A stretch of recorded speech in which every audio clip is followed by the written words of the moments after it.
introduce me as the Desai guy? Ow. Welcome back to another episode of LA Confidential. My name is Chauncey Talese, and this is a special episode of LA Confidential. Wes and Thaddeus will be back later in the week for recapping night 1 of the draft and watching night 2. But to help me preview the draft, because I know nothing, because I don't watch film, I don't have the time or the patience, I have with me LAFB's finest, the Desai guys, Amar and Tad. How you guys doing? I'm doing good, man. This is Umar here. I mean, it's glad we could finally make this work. I know we were trying to plan it out for like a couple months, but yeah, we just had you on obviously for Jeopardy. Yeah, I think you sort of rang true that your draft knowledge was just not the best. I can do random pockets. Like, I have random pockets of draft knowledge, but as far as like, I can't tell you like why Justin Fields is better than Zach, than whomever. Like, I can't do that. It's not me. No, I mean, I thank you for having us on. This is actually, fun fact for your listeners. This is the first time I've ever done a guest spot on a podcast. So this is a very, exciting opportunity for me. And, you know what? Yeah, it's nice to know I don't invest, these dozens and dozens of hours for nothing. So it's nice to actually put it to use for once in my life. So, no, I'm very excited to get started. No, let the people know who you are. Which one's Amar? Which one's Tad? So, yeah, my name is Tad Desai. For those of you who don't know, I am currently a graduate student. I'm getting my master's in education, but previously I do have some credibility. Previously, I was a sports journalist for about 8 years. The last company I worked for, we covered the Oakland/Las Vegas Raiders for a bit. I was a video producer for them. We also did a lot of Cowboys and Mavericks stuff. So I'm very knowledgeable with those two teams, but I'm also a Colts fan. I'm originally from St. Louis, so I was a Rams fan until Kroenke stabbed me in the back and moved. So, man, I will tell you what, like that was honestly, you can ask my college roommates, the day the Rams moved, that is one of the worst days of my life. It was awful. But you know what? I'm still. See, there we go. Yeah, exactly. A bunch of people in LA were happy. Everyone in St. Louis was very depressed. So you got that team through murder and refused to pay for a better stadium. Chauncey, we can talk about this until the cows come home. We are not going to get into this. Whatever. Anyway, so like I said before, thank you so much for having me on. Murray, you want to shout out your credibility? Yeah, I don't know about credibility. I mean, I've been with LAFB. Give yourself some credit here. A little bit. I don't know. So I've been with LAFB Network for about, I think, maybe 2.5 years. I started about April of 2018. Started as a fantasy guy, helped with a lot of fantasy stuff there with articles. We did a morning show that unfortunately didn't last very long. And then, luckily, coincidentally, there's two guys that had the last name Desai here. And, I joined up with Tad, created the podcast. And I mean, we've just been having a lot of fun talking football. Obviously, we've had you on, Chauncey, a couple of times for some Jeopardy and random stuff like that. So, I mean, it's been a lot of fun talking, just football stuff. And especially right now, obviously, why you decided to have us on finally is to talk some draft stuff. So excited for it. And glad to be on as well. And just so we're clear, you guys are like Babs and Buster Bunny, no relation. No relation. Especially, it was hilarious. I got a bunch of text messages. I know Murr had to come out in the LAFB group me and say there's no relation, as well as if anyone remembers after the Eagles won the Super Bowl, there was a guy that was running alongside the subway and hit a pole and just got absolutely just like flattened. And both me and Murr had to be like, we're not related. We swear to God, like we are not related. So Amir is he's my brother with podcasting, with football and everything, but blood related, no relation. Yeah. And before we get into the draft, I just want to say one thing I love about your show. You guys have podcasting voice down so perfectly, and I love it because I don't do that at all. I don't know if it's even something that we try to do. I guess this is just, how we naturally talk. Like, I mean, I will say, just a little bit behind the scenes, there are some things that I've corrected Tad on, a little bit as far as like avoiding the phlegminess, like drinking the water and things like that. He has a tendency to do no as far as when he's about to do a take. Like, that's a recent thing that sort of surfaced. And yeah, he definitely used to control the F-bombs. But other than that, I mean, he's excellent co-host. I've gotten better with the F-bombs. I've gotten much better with the F-bombs. That was a real problem. So professional. I should try it sometime. But like, just for because since I know you guys don't listen, like, we just keep it super chill. Like, honestly, like, there's bits we don't explain. There'll be people we don't explain, places we don't explain, unless we want to circle back because it's funny. Okay. Perfect. All right. Works for me. We'll try our best to fit in. No, it's cool. So anyway, so obviously Trevor Lawrence is going to be the number one pick from Jacksonville, correct? I'm pretty sure. Yeah, 100%. You're getting the usual, like, well, maybe it's not Trevor Lawrence, it's me. Like, I think Ian Rappaport came on NFL Network either yesterday or this morning, and he said, oh, yeah, there's a possibility that they were talking with Justin Fields, Trevor Lawrence, and I can't remember the third quarterback, but they're essentially like, there's still a possibility that it may not be Trevor Lawrence, but yeah, this is all smokescreen. It's Trevor Lawrence, like, 100%. But 2 and 3, 2, 3, and especially 4 work. It's fun. What do you see the top, like, 2, 3, and 4 going? Amar, start with you. Okay. All right, kicking to me first. So I think 2 is actually pretty obvious too. I'm pretty sure it's going to be Zach Wilson. I mean, we talked about this. We actually have a mock draft episode coming out tomorrow morning.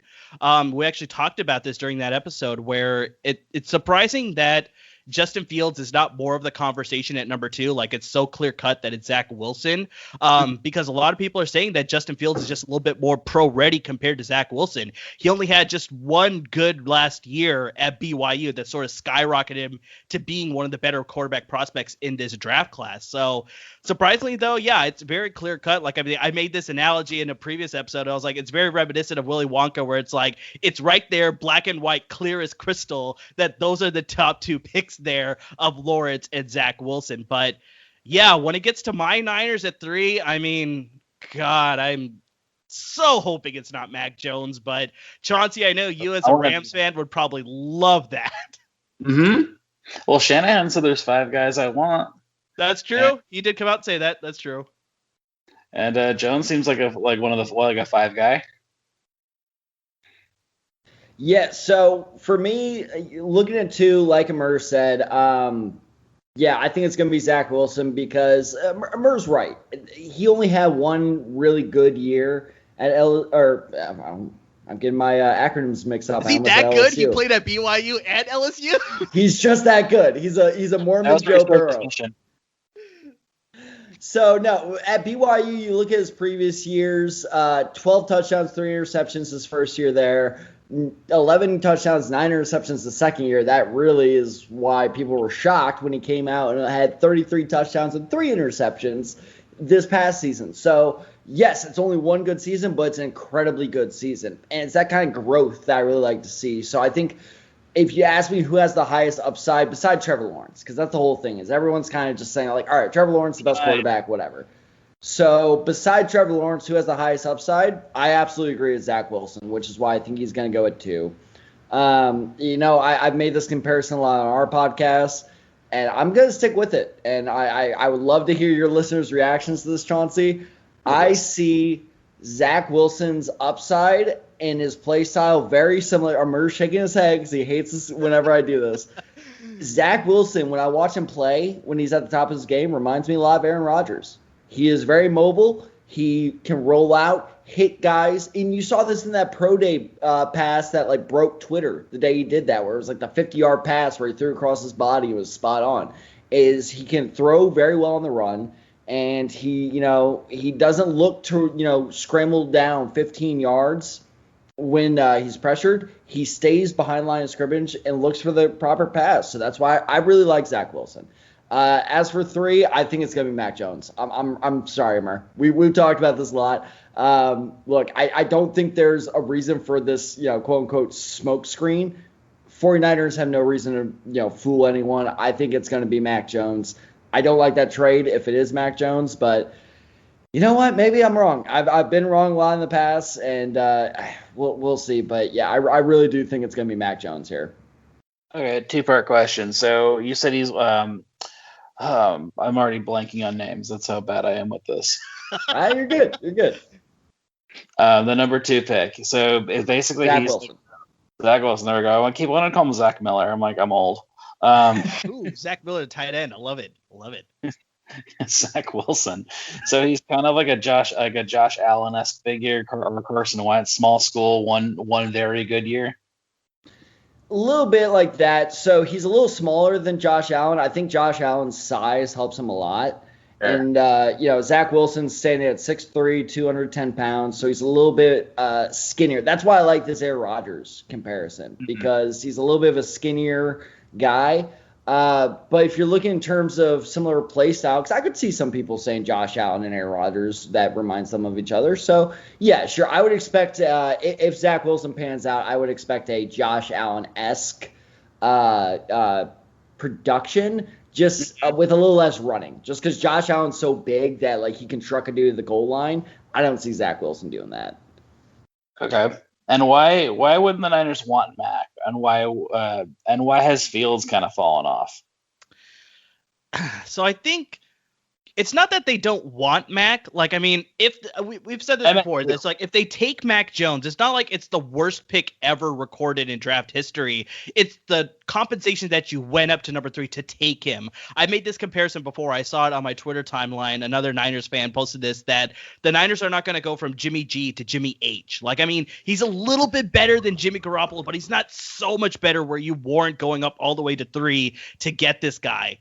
With Justin Fields, though, I could very much see him being the pick at number 3. As mentioned, he's a little bit more pro-ready. This is a move that you make if you take Justin Fields, that you are ready to ship off Jimmy Garoppolo at some point during the offseason before the season begins.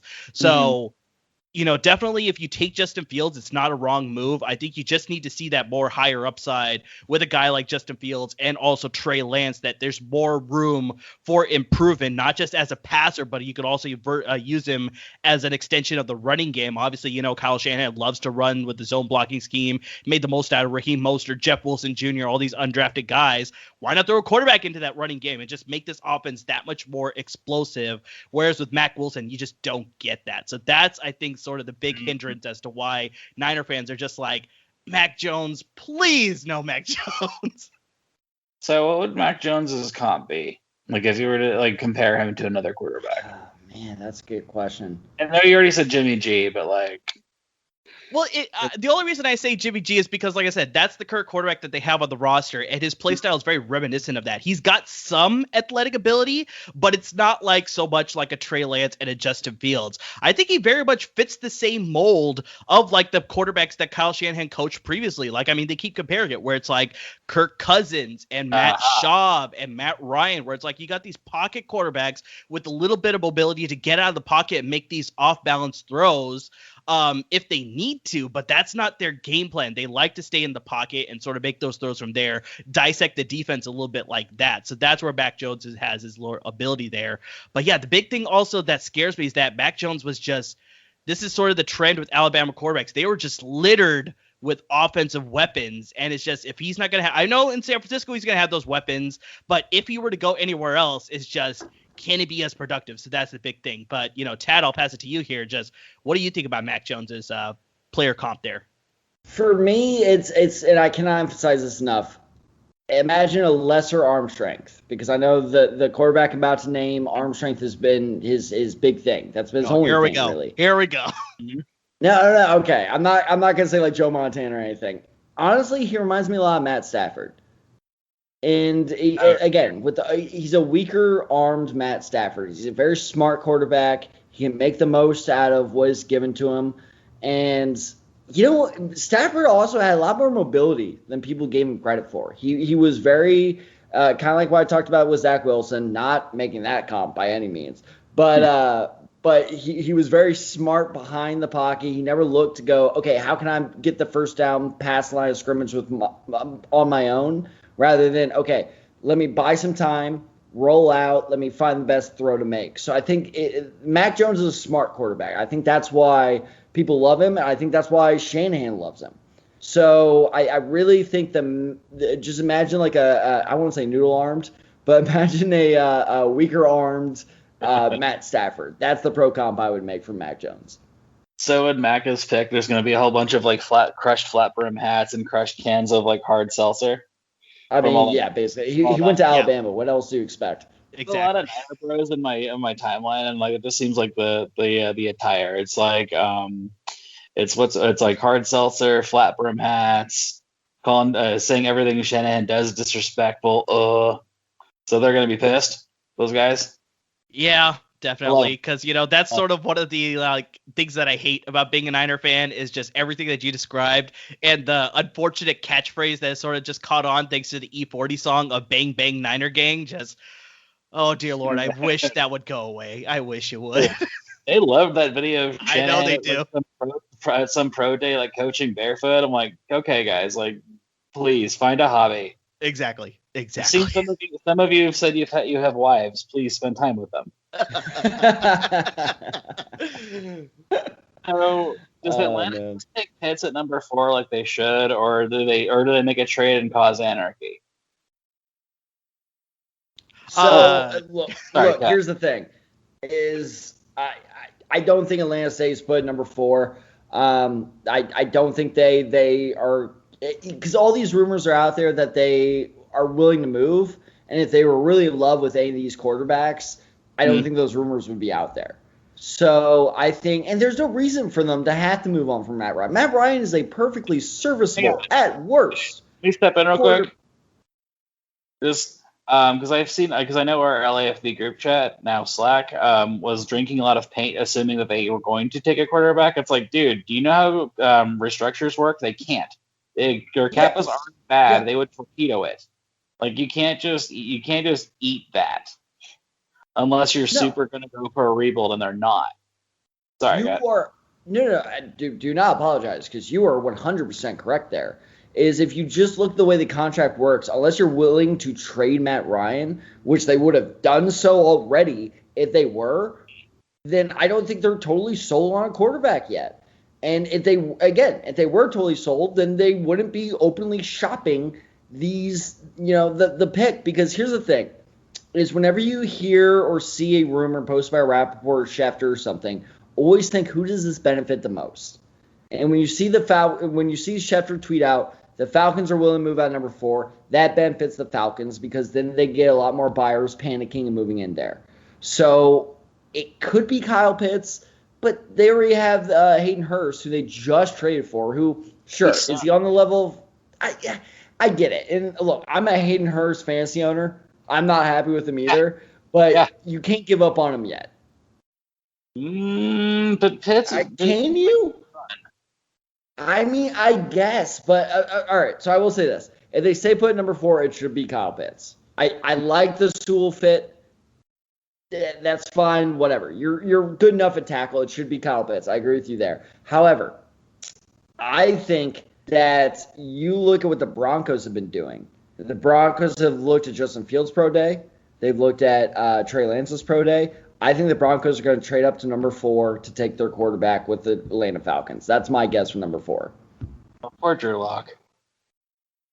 I know. I really do feel bad for Drew Lock. I think, honestly, I compare Drew Lock right now to Ryan Tannehill, where there's a quarterback with a lot of promise, and just his original team, just it never happened for whatever reason. Hopefully he goes to the right situation with the new team. I think he can succeed there. I still believe in Drew Lock. Unfortunately, I don't think the new Denver GM agrees. Well, that's the Mojave. It's been like the Mojave Desert of quarterbacks since Manning retired. What are you talking about? Brock Osweiler is so good. Hey, and we can't forget about Paxton Lynch. Yeah, you can. I mean, it was fun for 5 minutes, but yeah, it's been dark. And I thought Drew Lock had some moments, and he just got hurt. Like the whole team got hurt. So I don't think he got a fair shake. I think I completely agree with you, Chauncey, there, where it's just I think he just hasn't been given a fair chance to sort of have that starting job. And they have a good stable of weapons around him with, Courtland Sutton. Jerry Jeudy, I know, had a little bit of an off rookie year, but I mean, just count that to being early jitters. They got Albert O as the tight end. Noah Fant as a tight end. Melvin Gordon's now going to be locked in as the running back. They may supplement that in the draft, but it's they got a good offense there, and I think I think he deserves one more shot, but yeah, I wouldn't put it past them if they decide to bring in somebody in competition and possibly get aggressive and trade up for a Trey Lance, Justin Fields, whoever it is. So, Murray, what do you think happens to number 4?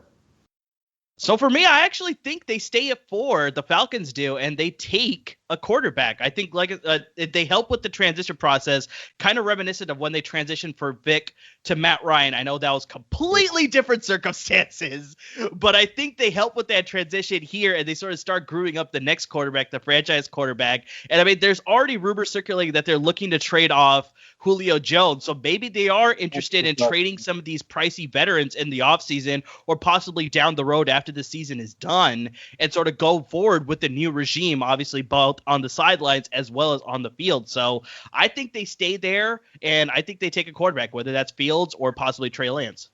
That doesn't make sense to me, just because it'd be one thing if Atlanta was in like a Dallas situation, like when Romo got hurt and then they took Zeke, where it's like, well, we're kind of loaded. We just had a weird down year. But Atlanta has so many holes, especially on defense. That's fair. So That's fair. It wouldn't make sense to take it. It'd be like a Jordan Love thing. It'd be like a really dumb pick because you're not going to be getting out of Ryan for a very long time because they've restructured him like twice, once this season. So, like, when's this dude going to play? Like, I'd rather optimize my window now and then just tear it down later. That makes a ton of sense, but I'd probably go back to your original point. Like, would Kyle Pitts be the pick here? I understand his, promise and all of his ability, but I think just the system that Arthur Smith is going to build there, I just don't think he's the right tight end fit for what he wants to establish there, of establishing a good running game and then supplementing that with a play action passing game. I know Kyle Pitts is an excellent receiver, but I just question his blocking skills. That's the thing that worries me a little bit. Hurst wouldn't just end up being a blocker. I guess you could do that, but Hayden Hurst, I think, is more of a receiver too. Unfortunately, they don't have a good blocking tight end in that system right now.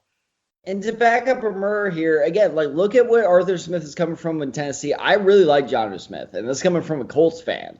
Sure. I really like the talent that Jonnu Smith had there, but they were never able to quite tap into the big talent that Jonnu Smith had there, because he was always, again, going from a fantasy football standpoint, Jonnu Smith was always the guy that you knew had the opportunity to break out but never quite did it.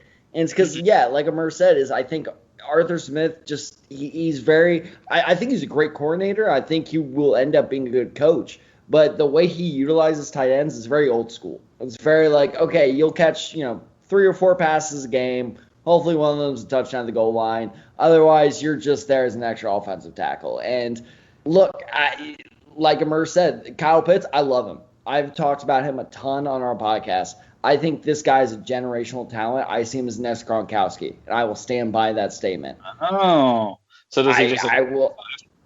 No, he's a good receiver though. He's a crap blocker. Does he just? He cannot block to save his life. Assuming Atlanta doesn't take him, he'll just go 5. Yeah, no, exactly. So, look, he's going to be a generational talent if he goes to the right team. I'm not sure the Falcons are the right team. So, but like I said, for me, this whole conversation is, just not realistic, because I honestly think the Falcons trade out.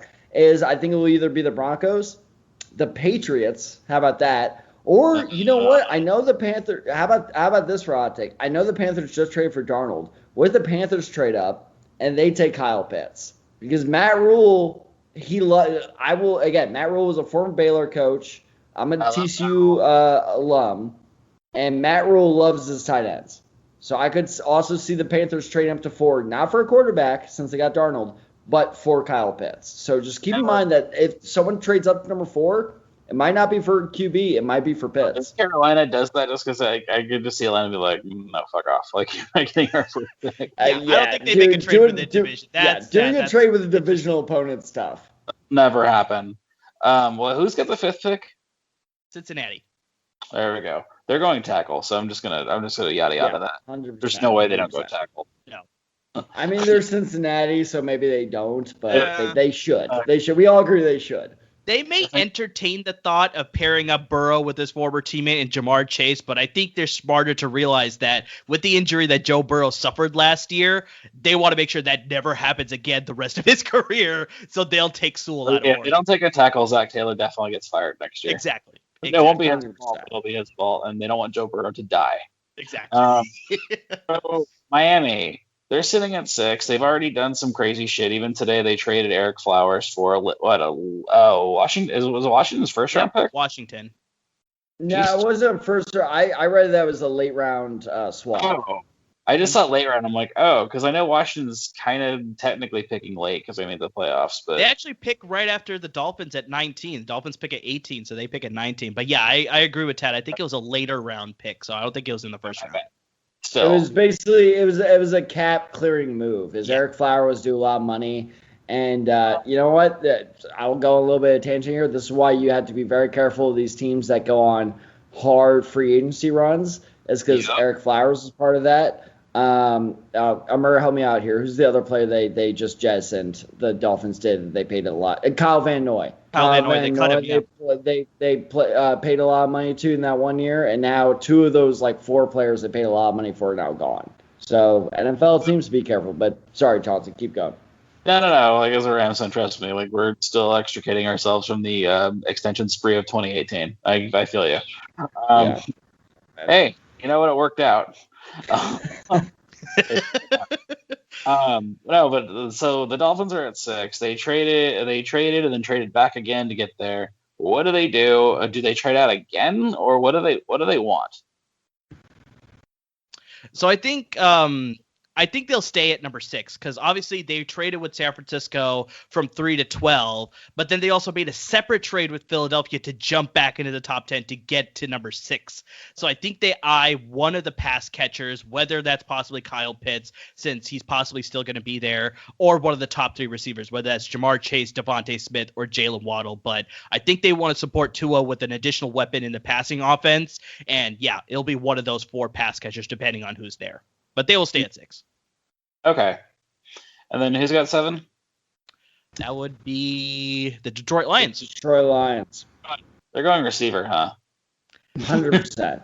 Most likely, but it's very similar to, like you said, with Atlanta. They got a lot of holes too. So if they went in a different direction, it wouldn't surprise me either. But yeah, they lost both of their starting receivers in Marvin Jones and Kenny Golladay. So yeah, it would make the most sense that they would go receiver. So you could possibly argue that they may go a twin tight end set, especially with Dan Campbell being a former tight end, and they pair him up with TJ Hawkinson, Kyle Pitts, and TJ Hawkinson. I mean, that would be dangerous for opposing defenses to have to worry about.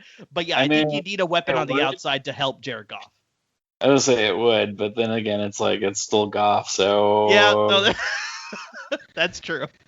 Yeah, look, I don't think they're gonna go quarterback here. The one quote unquote. Yeah, no, exactly. So I think the one quote-unquote surprise pick that could happen is you look at their starting inside linebackers right now. It's Jalen Reeves-Maybin and Jelani Tavai. I think I'm pronouncing that right. Chauncey, if you can check me on that, that'd be amazing. But if it's Micah Parsons at this point, I really do like Micah Parsons. I know our fellow LAFB writer Stephen Hagelin is as high on him as I am. I love Micah Parsons. So this would be one of the first picks where it would be that surprises a lot of people. It would surprise me as well, but it also wouldn't just blow me away. I could see Micah Parsons potentially being the 7th pick as well. It would make a lot of sense. Okay. So which team do you think will make the biggest noise? Either be a huge trade up or multiple trades on night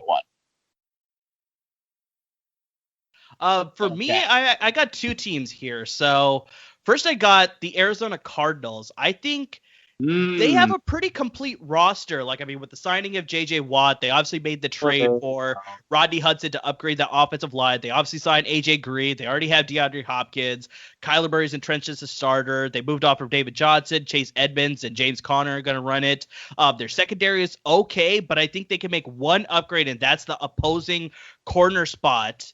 And that's where I think they could get a little bit aggressive, and they possibly could trade up into the top 10, maybe to 11 with the New York Giants, and they could go for that leftover corner, whether it's Patrick Surtain or J.C. Horn, because I think the Cowboys at number 10 will probably take a corner, most likely Patrick Surtain, but I could see the Cardinals getting a little bit aggressive to get J.C. Horn because he will not be there when they pick at 16. So definitely they'll need to move up to do that. And then the second thing before I kick it to you, Tad, is that I know the Ravens traded for a first-round pick. They traded Orlando Brown to get the 31 pick, but I think that actually may make them aggressive with number 27 to move up a little higher to get a high-quality player in the teens that they really want to supplement their second first-round pick at the very bottom of the draft, so they could go for one of those first pass rushers, possibly a Jalen Phillips, a Kwity Paye, one of those guys to sort of anchor their defense because they lost so many great players in Matthew Judon and Yannick Ngakoue. So to fill a position like that, to take any of the pass rushers that you have available to you,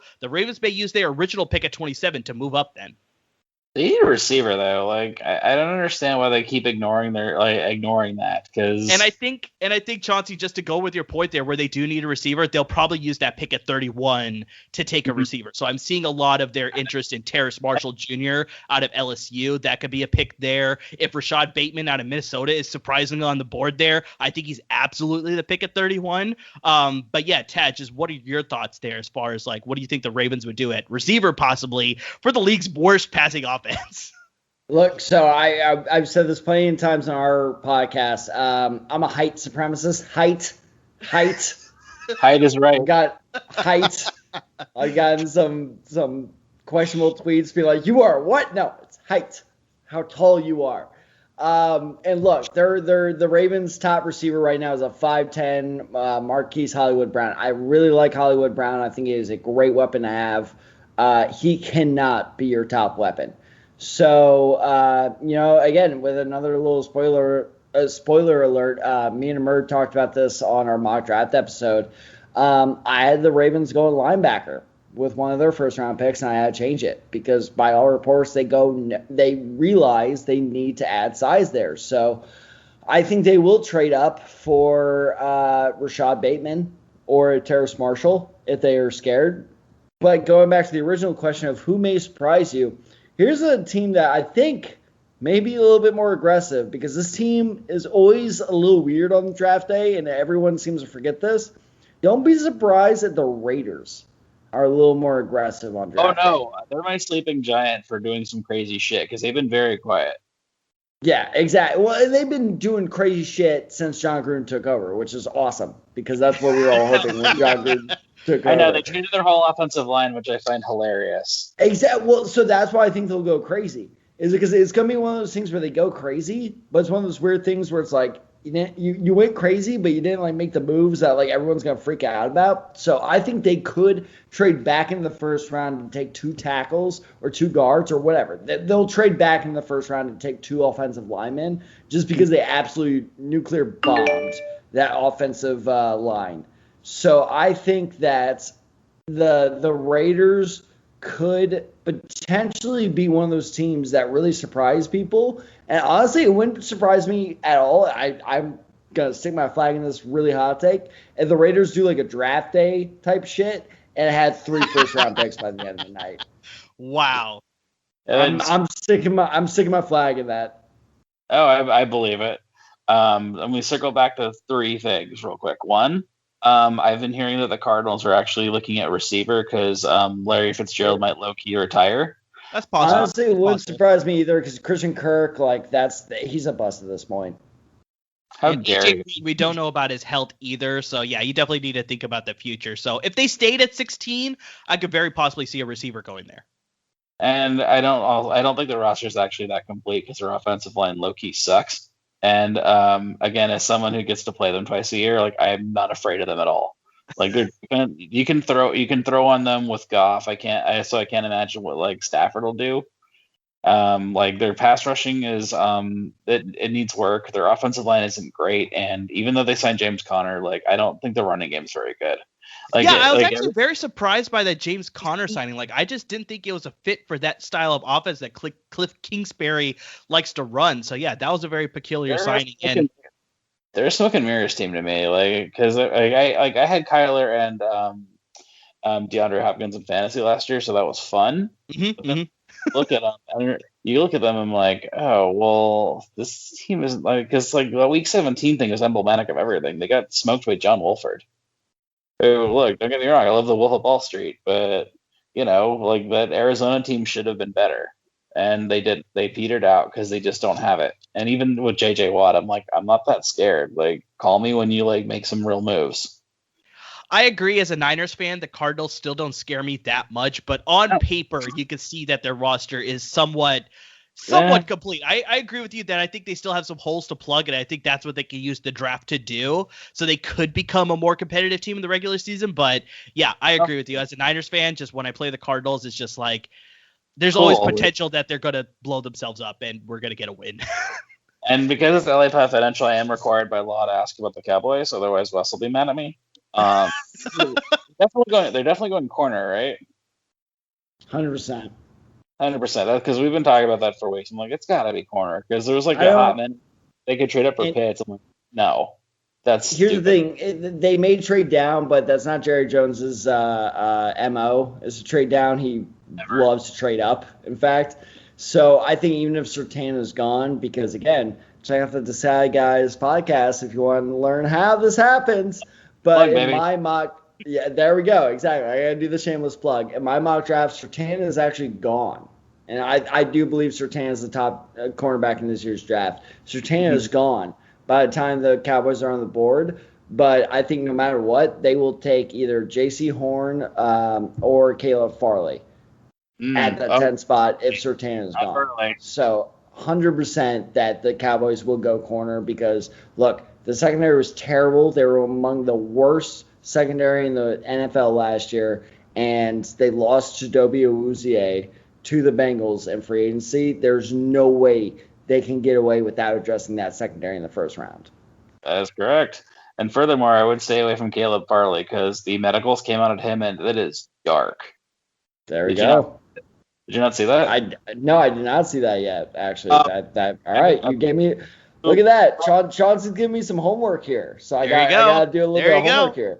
They were like, it's like coming off of he had an ACL injury, but there was like 2 vertebrae injury, and there's like a nerve. They said he can't feel anything in his like big toe, so like there's nerve damage that hasn't recovered yet. Like, and everyone's like, oh, cool, so the Raiders will take him. It's a joke, but it's true. Oh man. So wait, besides Seattle, who's going to be the really stupid team on night one, or everyone just like, what are you doing? Like when Jordan Love was taken last year, or whenever the Seattle Seahawks make a pick. Tad. Man, that's a great question. Man, you're really putting me on the spot here. Look, I honestly think it might be the Detroit Lions, because look, I know. My guy took over. My father's a Detroit Lions fan. He has been a long time suffering fan, but look, I question that hiring of Dan Campbell from the start, and principal. Well, and what do you put on his nameplate outside his coaching office of like he's the dude? The dude, like, dude, yeah. You're not the Big Lebowski. Like, shut up, man. So no, I don't have a lot of faith in Dan Campbell. So yeah, I think either the Raiders, Seahawks, or Lions are prime candidates to screw this up. Here's my guess: is I could see the Lions seeing Kyle Pitts falling to them, and they go, you know what? You know what would look awesome? Kyle Pitts and T.J. Hawkinson. We can make our own Hernandez and Gronkowski, and they totally misunderstand that the fact that the athleticism of both of those guys is what made them. Hawkinson, I love Hawkinson. I think he's a great player. He's not a Hernandez or a Gronkowski. So I think that's where the screw-up could happen. If they go, oh, we had this great 2 tight end system, it's not going to happen. So I will go with the Lions just because, history just proves me right there. Seems too smart because, like, he was, like, responsible for the Rams hitting on all their late-round picks the last couple of years. Like, he's one of the guys like, hey, like, John Johnson in the third, like, do it, like, or Jordan Fuller. No, yeah, that's absolutely true. Because I will admit, when the John Johnson pick, I thought that was way too early for him. I thought John Johnson was a 5th rounder at the earliest. And, like I said, I've been wrong before, so Hopefully I'm wrong here, but if you're asking me who's the most likely candidate other than the Seahawks, and I'll add another exemption here, other than the Raiders and Seahawks, because they're the easiest targets to screw up, I'm going the Lions. I can see the Lions screwed up in the top 10. Amar? I'd probably actually go with the New York Giants at 11. I have a feeling that Gettleman's just going to make a wrong move. He's going to reach for a player. In my mock draft, I have them trading with the Cardinals for J.C. Horn. The Cardinals get aggressive, like I said, and then they end up going to 16, and they take Kwity Paye, which is an absolute smart move. But I don't think they do that move. I think they stay where they are, and they end up reaching for a tackle possibly, like – if possibly one of the top tackles is there, they're end up going to go off the board and taking another tackle and reaching for a player, or they may reach for a pass rusher, which is not so much of a reach at number 11, but I think it's a little bit depending on how the board plays, especially with potentially 4 straight quarterbacks going in the top 5. Part of me sees that the Giants are just going to screw it up at 11. They seem like the team that's going to overestimate how good their team actually is. Exactly. I very much agree with that. It'll be the cute, like, well, we're like a receiver away, or we're like this away from owning the NFC East, and it's like, uh-oh. Exactly, because they're going to go on the fact that it's like they signed Kenny Golladay, and they're going to get Saquon back, and it's like, Daniel Jones, he's the savior, we got him a third year, but no, it's not. It's not. Away from the playoffs. Yeah, they still need a lot of work. All right, and since it's, again, an LA show, so the Chargers at 13, they have to go tackle, right? There's no way they come away without a tackle. Depending on how the board plays, that they may have to go with a different position. But yeah, I think they need to upgrade the offensive line, very similar to what we talked about with Cincinnati, where they need to protect Joe Burrow. Now you need to protect the defending offensive rookie of the year in Justin Herbert. You need to make sure he is not sitting on his ass multiple times during a game. So offensive line is the logical choice here. If perchance, there's some sort of magical run on offensive linemen and it's just a bad move to take an offensive lineman at 13, I could very much see them going corner because there's a possibility that Patrick Surtain or J.C. Horn could be here. Depending on where they are, they could trade up maybe 1 or 2 spots and not have to worry about giving up too much compensation to move up. Or possibly this is a chance where you could start seeing those edge rushers, so they could go with the Jalen Phillips, Kwity Paye, one of those guys at 13. But yeah, I'm very much on board that they need to go offensive line. Dan? So, look, I agree. They probably will go offensive tackle somewhere here, but something else to not be surprised about, there's a good possibility that Slater's gone, Rashawn Slater, the offensive tackle at Northwestern's gone. Sewell will almost certainly be gone by this point. Daddy. Yeah, exactly. So something that Chargers fans shouldn't discount, though, look, Mike Williams is due around $17 million against the cap next year. Don't discount the Chargers going for Jalen Waddle or Devontae Smith or Jamar Chase if one of them tend to fall, and just they will take them on. And I know people go, well, why would they have Mike Williams and Keenan Allen and one of the guys we draft? Well, look, here's the thing, is I know the NFL trade deadline is not a huge thing like it is with baseball or basketball, but man, if they do that, Mike Williams is a pretty good piece to go for at the trade deadline. So I think, yeah, exactly. So I think they could go. I think they will go tackle at 13. But if all the tackles are gone and they say, okay, what's the best case scenario? Don't be surprised if the Chargers go receiver here. Well, if they do go receiver, maybe their fan will be very upset. I don't doubt that. Between following you and Stephen Hagland, Chargers fans are just upset a lot. That's the one thing I've learned. Okay, so I was visiting family and someone brought their new boyfriend over, and he's a huge Chargers guy, and wow, that was a very interesting window into delusion because it's the Chargers are going to be the number 1 team in LA, and I'm like, no, what? Oh, hold on, and that Stafford is worse than Herbert. I'm like, okay, I know. I'm like, this is amazing. Very, very interesting thoughts there, but yeah, like you said, a little bit of delusion. Let me tell you something about Matthew Stafford's career. Agreed. No one can win in Detroit, and he took them to the playoffs 3 times. All facts. Speaking of which, so the Rams obviously don't get to do anything except party at their Challenge Beach House on Friday. So or Thursday, excuse me. So Friday's their big day. A rumor has that they're going to be looking to trade at 57. Although if Raheem Morris is super in love with the linebacker, they could go there. But they also have what's the fifth, 57 and 88, if I'm not mistaken, on day 2. Correct? I believe you're correct there. Yes. Yeah, it's 57 in the high 80s, I believe. Yeah. It's like I think it's like 88, or it's 88. Anyway, so what are they most likely to go center, or would they go like best linebacker if somebody falls? Tad.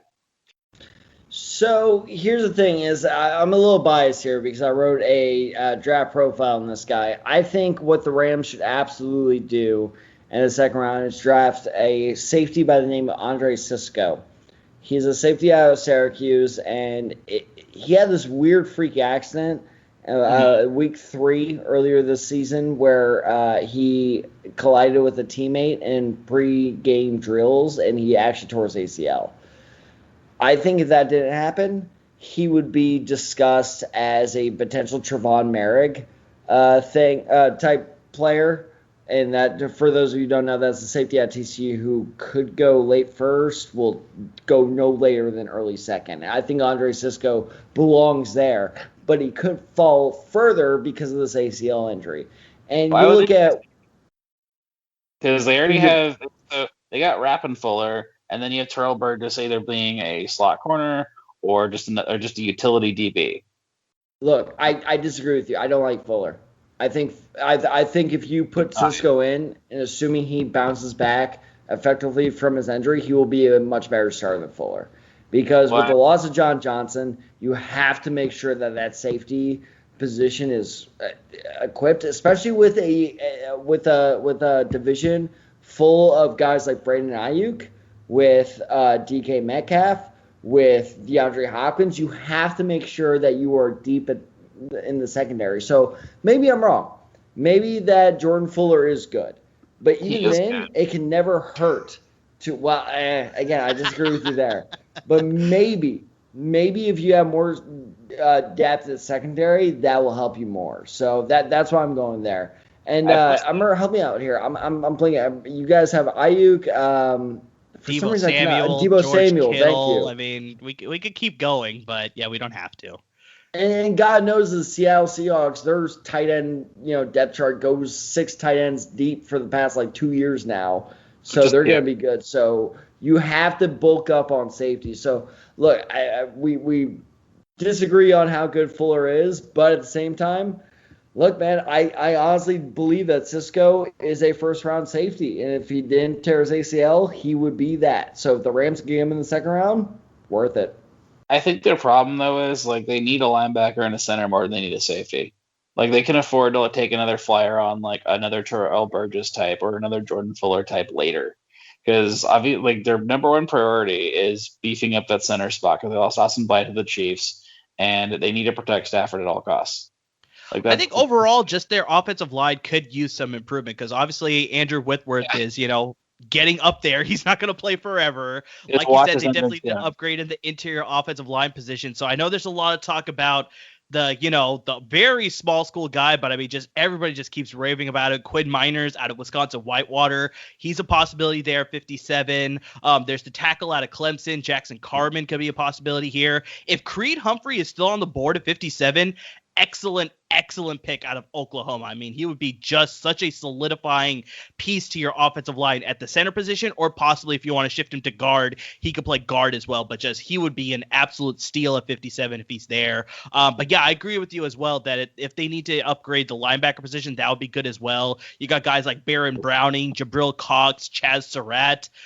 They're more of your hybrid. They could play inside, they could play outside.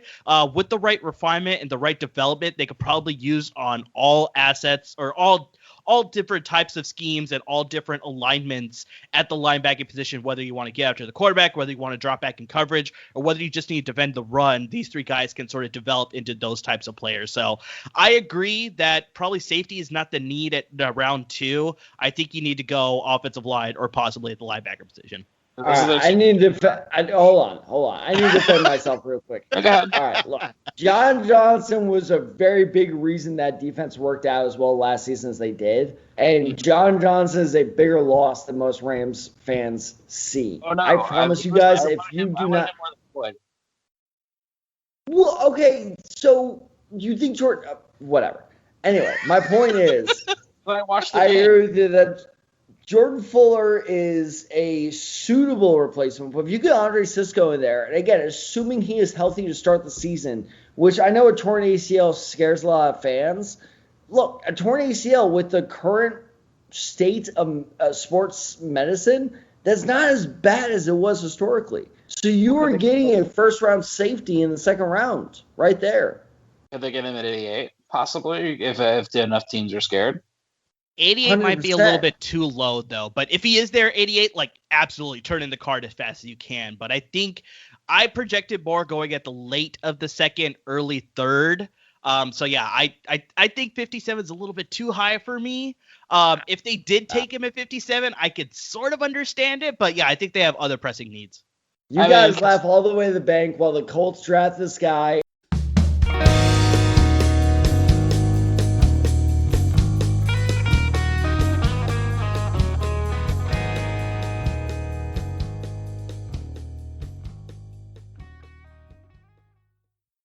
Introduce me as the Desai guy. Wow.